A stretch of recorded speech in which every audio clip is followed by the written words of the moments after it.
So you've probably heard of FOMO, the fear of missing out, of course, but now there's a new term, JOMO, or the joy of missing out. It's also the title of a new book by Tanya Dalton that hits shelves today. And Tanya is here with us in studio to talk about the book. Thank you so much for being here. Thank you so much for having me. Of course, and we have to talk about the cover first of all, yes. because it's so captivating. I think, like you had mentioned, so many women relate to this. I myself have seen that messy bun on my own head. So can you talk about the book and what the joy of missing out really is? Yes, absolutely, because I think this is the thing with this cover. I wanted to capture how so many women feel, that we have to do everything all at the same time and do it incredibly well, right?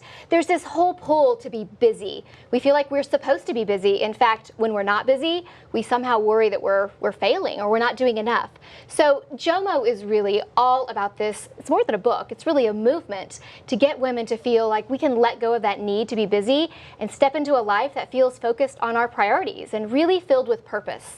That's what really excites me about the joy of missing out. This is so important. And JOMO to me, I don't know if this is like how you would categorize it, but during the weekends when it's really sunny out and I know like my body is asking for rest, I see the sun and I'm like, yes, oh, I should be out with my friends on a rooftop somewhere, sipping a really pretty cocktail or something. But in your book, you actually break down the difference between doing more and doing what's important. So can you talk about that a little bit? Well, I think, this whole idea of I should be. We should on ourselves all the time, don't we? I should be doing this. I shouldn't be doing that. And really, what we want to be doing in our lives is doing what's really most important.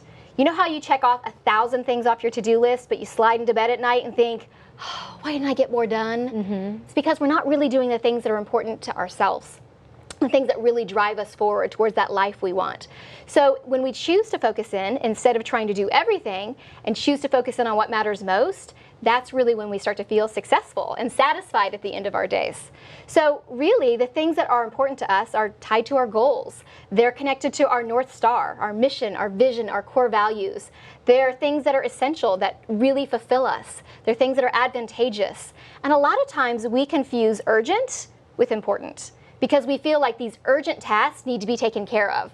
But urgent just means that it's something that has a deadline coming up. And it's screaming out, it's crying out to be done, but it's not necessarily important. It's not really soul-filling. And we're filling our days, we should be filling our souls and feeling good about how we're spending our time. I really love this, and I think so many women are feeling this because we're kind of told that we can achieve balance and we're always striving for work-life balance. But in the book, you say that balance is a myth. Yes, so what do you hope that readers get from this? It's this whole idea that we want everything to be perfectly even. We should spend the same amount at work and at home.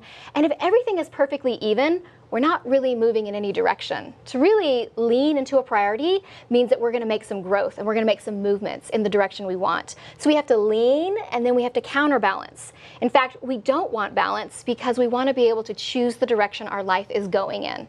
So we have to let go of this myth of balance. We got to let it go, and we need to feel good about focusing in our days on what's truly most important, our priorities. Prioritize the JOMO. Yes. Tanya Dalton, thank you so much for joining us, the author of The Joy of Missing Out. Thanks so much for having me. Of course.